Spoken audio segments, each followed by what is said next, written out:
don't mean, you can't mean, the people who live here?" cried Professor McGonagall, jumping to her feet and pointing at the number 4. "Dumbledore, you can't. I've been watching them all day. You couldn't find 2 people who are less like us. And they've got this son. I saw him kicking his mother all the way up the street, screaming for sweets. Harry Potter come and live here? It's a blessed place for him," said Dumbledore firmly. "His aunt and uncle will be able to explain everything to him when he's older. I've written them a letter." "A letter?" repeated Professor McGonagall faintly, sitting back down on the wall. "Really, Dumbledore, you think you can explain all of this in a letter? These people will never understand him. He'll be famous, a legend. I wouldn't be surprised if today was known as Harry Potter Day in the future. There'll be books written about him, about Harry.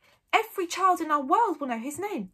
"Exactly," said Dumbledore, looking very serious over the top of his half-moon glasses. "It would be enough to turn any boy's heads. Famous before he can walk and talk. Famous for something he won't even remember. Can't you see how much better off he'll be growing up away from all that? Until he's ready to take it?" Professor McGonagall opened her mouth, changed her mind, swallowed, and then said, Yes, you're right, of course. But how is the boy getting here, Dumbledore?" She eyed his cloak suddenly, as though she thought he might be hiding Harry underneath it. "Hagrid's bringing him." "You think it's wise to trust Hagrid with something as important as this?" "I would trust Hagrid with my life," said Dumbledore.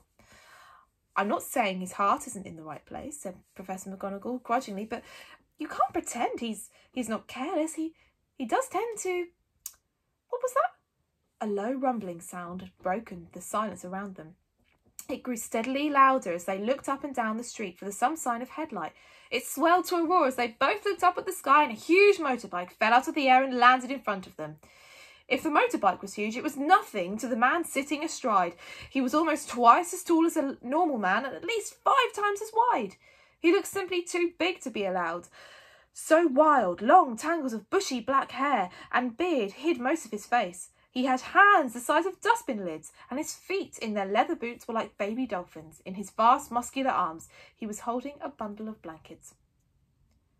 "Hagrid!" said Dumbledore, sounding relieved. "At last! Where did you get the motorbike?" "Borrowed it, Professor Dumbledore," said the giant, climbing carefully off the motorbike as he spoke. "Young Sirius Black lent it to me. I've got him, sir." "No problems, was there?" "No, sir. House was almost destroyed, but I got him all out right before the Muggles started swarming round.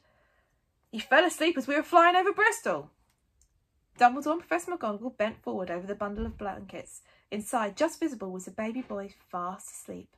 Under a tuft of jet black hair over his forehead, they could see a curiously shaped cut like a lightning bolt.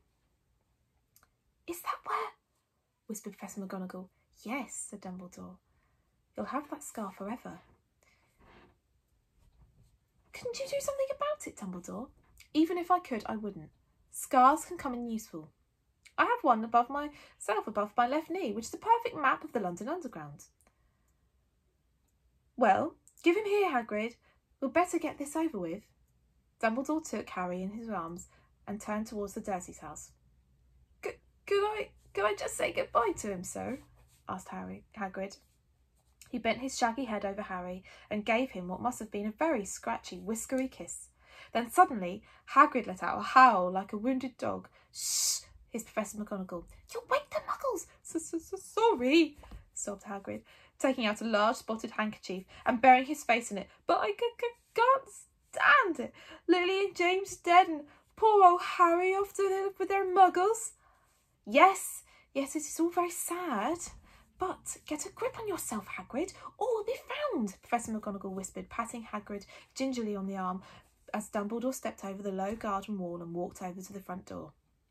He laid Harry gently on the doorstep, took a letter out of his cloak, tucked it inside Harry's blankets, and then came back for the other 2.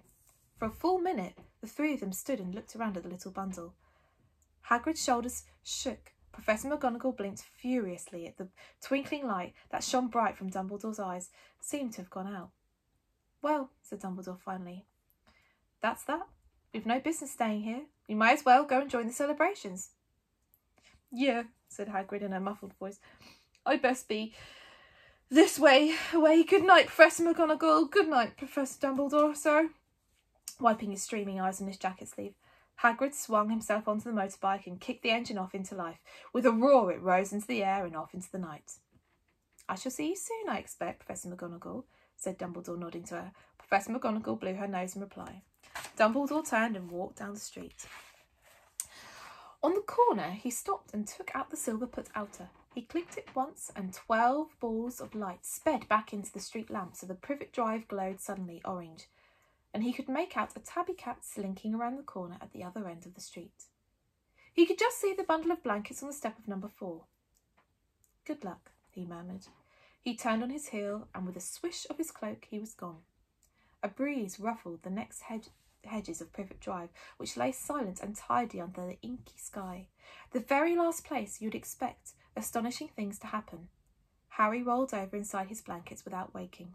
One small hand closed on the letter beside him, and he slept on, not knowing he was special, not knowing he was famous, not knowing he would be woken in a few hours' time by Mrs. Darcy's scream as she opened the front door to put out the milk bottles, nor that he would spend the next few weeks being prodded and pinched by his cousin Dudley.